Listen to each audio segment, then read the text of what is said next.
So that was, kind of an exciting story. There was an Ozzie Arville Kirby. He murdered Peter Olson over a land dispute, which is horrible. Elmer Sidney Jordan, he was the arsonist that tried to burn down West Hall on campus. My favorite, though, was James Badman Hogan. So he is not buried in the cemetery. He was actually Clay County's first lynching. He was a really bad guy. He did some horrible, horrible things, and he was lynched down below the river. And I believe the story goes he was hanging from a tree, and some women in the community took mercy on him. They took up a collection, and then they actually buried him down by the river, but I believe his body was swept away during the flood. Art, am I correct on this? I think that's what this story says, yeah. So anyway, he is not buried in the cemetery here. However, they did use him, and it was played by Steve Gapp. And he did a great job, but they had us all gathered around the building that's in the cemetery, and the whole group of us, all about 150 people, and Steve Gapp came flying out of a cellar door, acting like a drunk with a bottle of whiskey, and then proceeded to tell his story. And then he since he wasn't buried, so you would go to the next gravesite and listen to the story. Well, since his character wasn't buried there, he would kind of follow everybody around, and he stayed in character the whole time. It was actually pretty exciting. Last year, it was Pioneers of the Park, and so those folks were Harold Edwin Brookman Hall, Lily Mae Collar, Howard Connors, many of you probably knew him, I did. John Edwards Sr. and Anna M. Hansen Erickson, I believe they were the folks that were the caretakers of the Prentice Park. And then, of course, Charles Edwin Prentice was one of the graves. This last one that just happened earlier this week was called Getting Down to Business, and it was all about 5 gentlemen that started businesses here in town. So here's where you have to get your wallets out again. All right, so can anybody tell me William D. Burr? Do you know what company? There you go, yes. And actually was started, let's see, it was like before 1900, but this gentleman, he never married, never had any children, and actually until about 1983 kept making these brooms. So that was a long, long time business in Vermillion. Can anyone tell me what was where Rodigan Platz is right now? Well, you were there, Art. That doesn't count. Yep, it was Meisenholder Company, Gottlieb Meisenholder, and it was a general store, right? Yes. Here's another one. Who can tell me Jacobson's Bakery? Do you know who the gentleman? There were 2 gentlemen actually. On Main Street. Yep. It's where Fulmer Christensen, correct? Yes, and it was where Melhoff Chiropractic is. And then there was a Lotza and Fisher Jewelry where the treasure trove is on Main Street. So this gentleman actually had started out, Charles Lotze, had started out maybe in search of gold and decided he was going to become a jeweler instead and use gold in that way. And then the last one was the Varsity Bar, which has really been around for a very long time, and it was Ernie T. Michaels that had gotten that started. Anybody know what it was before it was a bar? It was in 1917. It was an ice cream shop. So it's gone from ice cream shop to Okay, yeah, anybody have any questions? Well, I would urge you definitely to watch out for this next year. Again, I have learned so much about Vermillion just going to these. And it's really interesting just to see what themes that they come up with every year and visit some of these grave sites. Thank you.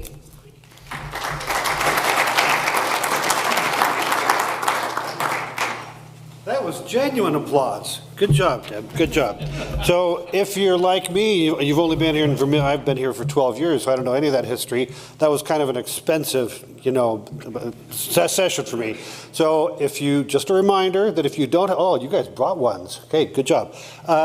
If you didn't bring ones, just remember you can use that little card like I did. Just leave it on the table, and Kathy will be happy to add it to your next invoice. All right. So our speaker today is Leslie Morrow. Leslie is the State Executive Director of the Alzheimer's Association of South Dakota. She's been leading the chapter for the past 10 years and has been working in the nonprofit sector since 2009. Some of you might recognize her. I don't know if people recognize you or not when you walked in, because Leslie spent 15 years as a television news producer, reporter, and anchor in Lincoln, Nebraska, Salt Lake City, and Sioux City, Iowa.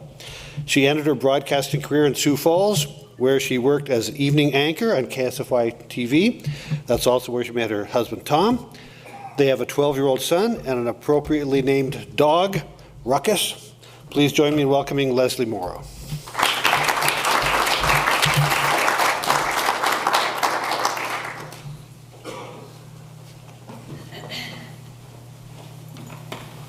Hello, everybody.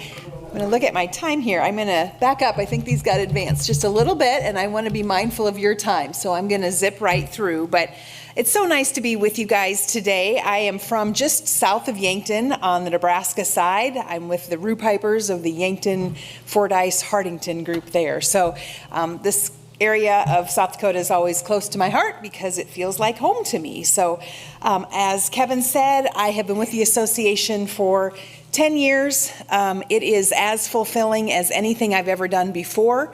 We have a staff of just 4 people based in Sioux Falls, but we cover all 66 counties across the state, and everything we do is at no cost. On your tables, you'll see a couple of the resources that we have right here in Vermillion, a caregiver support group, as well as an education program that is coming up in November.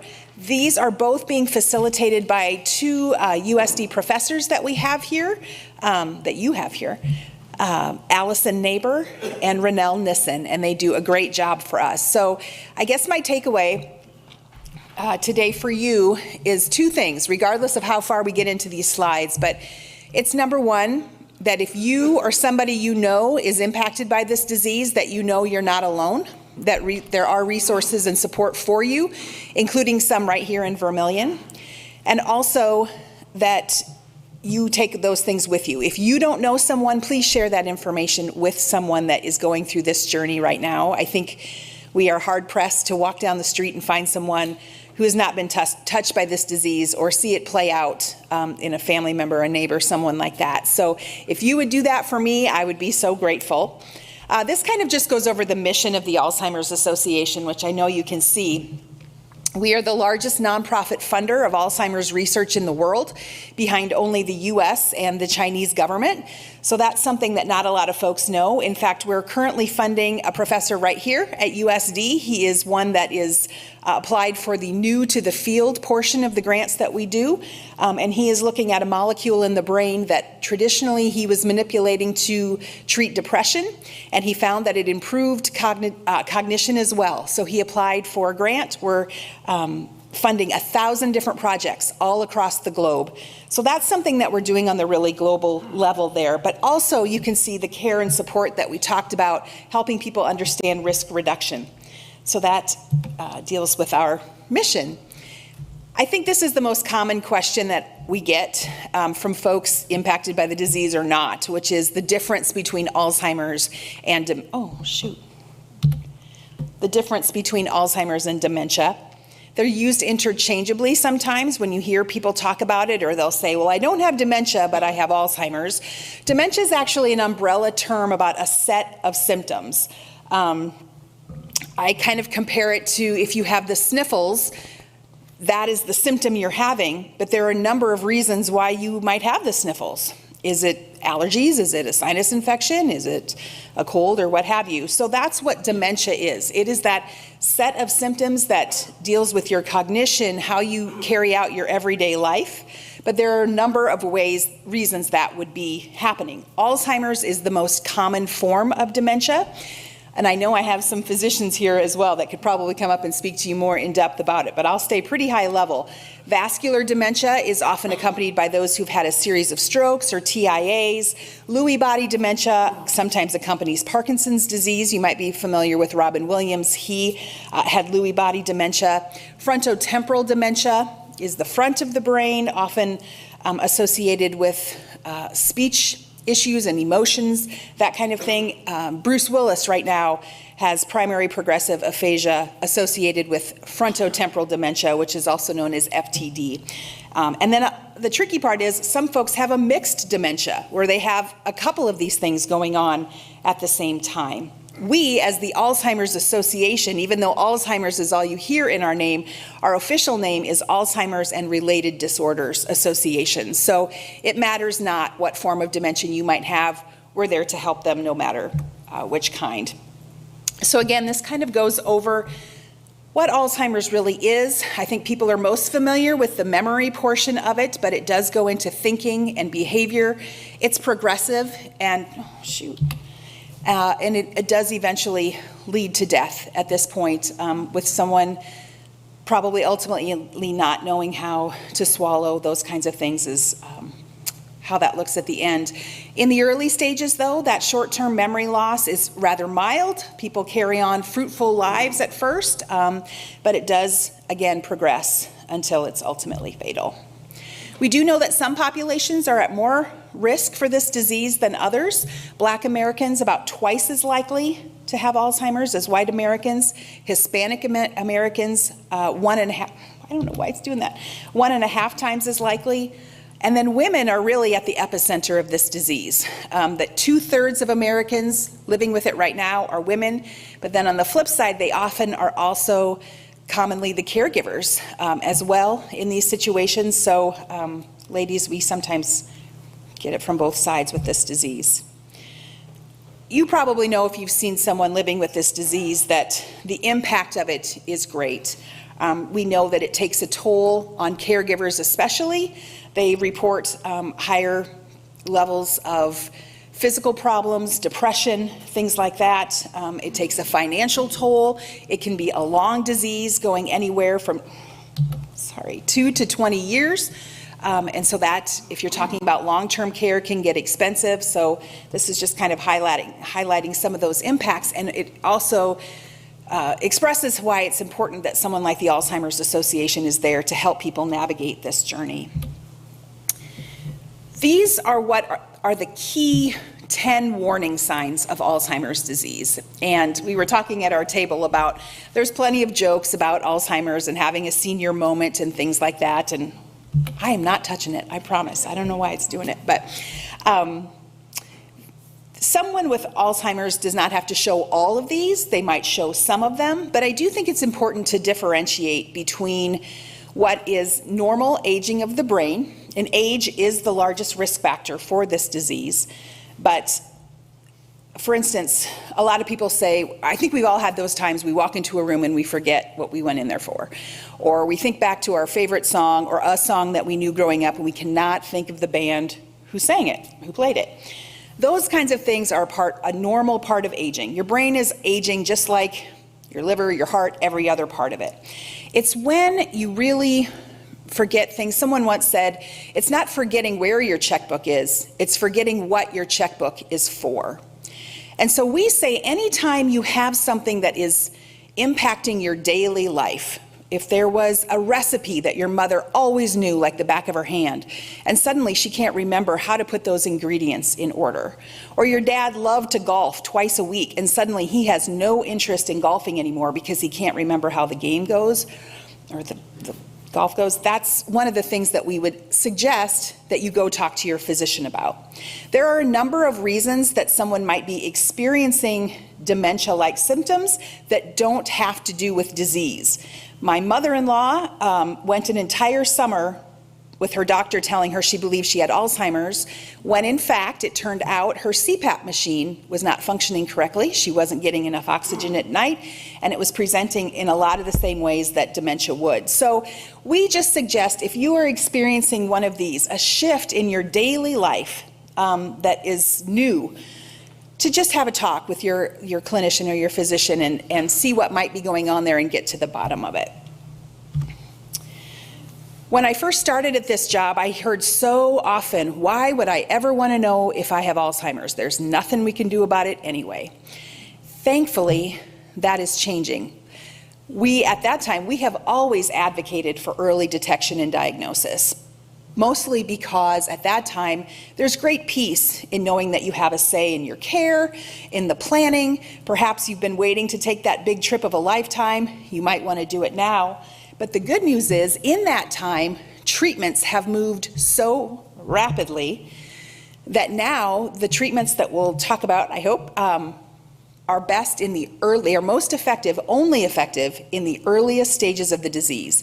So now more than ever, it is critical to get an early diagnosis, because there are treatments on the market that can give you more time and save that brain, that cognition that you would be at risk of losing.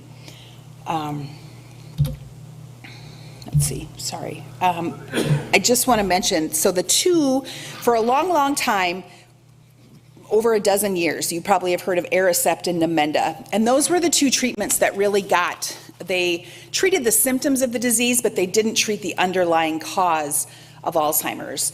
The two that have just recently been approved by the FDA do indeed get to the bottom of this disease, and it's a protein called amyloid. It gunks up the brain, makes it not function correctly, and that's what we believe is one of the hallmarks of the disease. These drugs help address that, scrub it away. And so those two are called Aduhelm and Leqembi. They are given by an infusion twice a month, but they are very new. We're still working with physicians to be able to have infusion centers across the country where people can get them, but it's definitely a new and exciting time. I'm just getting low on time here, so I want to make sure. I think it's important, as I said, age is the greatest risk factor. Can't control that. We're lucky if we get to grow older. But there are modifiable risk factors that you can have a say in. Things like controlling your diabetes, eat right. These are some of the things that it's good for all of us. But research is showing that what's good for your heart is good for your brain. So all those things that you know about combating heart disease are also good for your brain. One of the big kickers, I think, is sleep. We know that when you get good REM sleep at night, it actually scrubs your brain of the bad stuff. So really making sure you're doing what you can to get that good sleep. Challenging your mind, anything new that you learn. It says stay in school, that's important. It's great if you can pick up a class here or there. During the pandemic, I, about 15 years late, learned how to do Guitar Hero, the video game. But I said, well, I'm definitely helping my brain. Anything new that you can pick up, you decide you want to learn a language, all of those things build brain and is a great way to really take charge of that brain health. These are some of the ways that we support the community through our 24/7 helpline. It's staffed by master's level social workers. It is available day or night. Obviously, our trained staff are available, but we know that crisis can come up at 3 in the morning, in the middle of the night, or whenever maybe we aren't available to help. This is a fantastic resource, especially for a state like ours where we're so spread apart. We have one office in Sioux Falls. But this is great for people. It's even for people that work in long-term care and would like to know some strategies on how to be a better caregiver.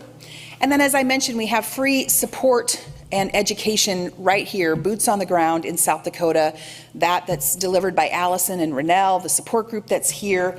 And our goal is to get as many of those across the state as possible. I did want to mention some ways that if you feel you want to get involved with the association, there are many opportunities to do that. Those ladies that I just mentioned from here at USD are a shining example of that. We were so blessed this year we did launch a little fundraising campaign in Vermillion called Paint Vermillion Purple in June.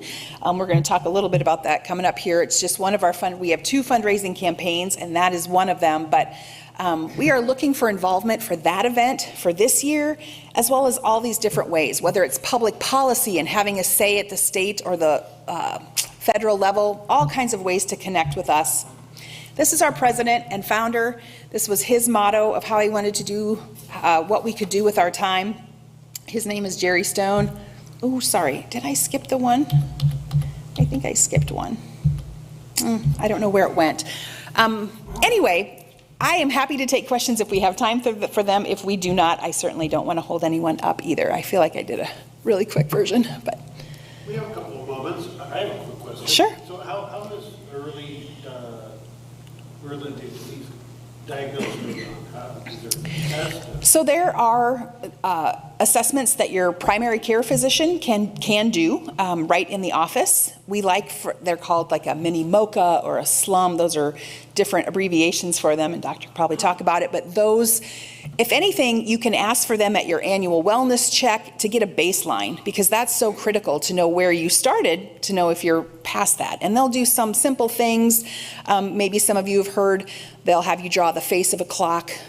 People that often have dementia aren't able to do that. They'll give you a list of words and then ask you to name some of those off again.